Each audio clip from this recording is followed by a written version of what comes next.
আমাদের ইউনিভার্সিটি এখন র্যাঙ্কিং এ সেরা। তাহলে আমাদেরটা কি গত 35 বছরে 30 বার আমাদের ইউনিভার্সিটি টপ হয়েছে।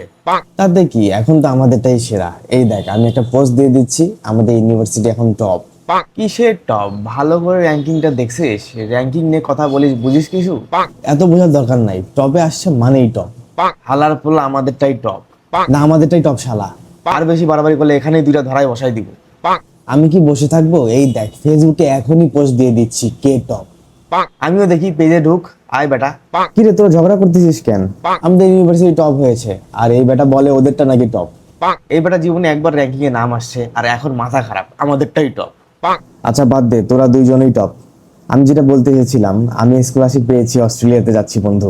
ওখান থেকে আমার প্রজেক্টের জন্য অ্যাপ্রিসিয়েশনও পেয়েছি, ফান্ডিংও দিচ্ছে। 5 দিন পর ফ্লাইট, ভালো থাকিস। আর হ্যাঁ, আমি যে ইউনিভার্সিটিতে যাচ্ছি ওটা তোদের দুইটার থেকেও টপ। কিন্তু মজার বিষয় কি জানিস, আমি কখনো বাংলাদেশে আমার ইউনিভার্সিটি র্যাঙ্কিং কি সেটাই জানতাম না। যাই হোক বন্ধু, ভালো থাকিস, আবার দেখা হবে।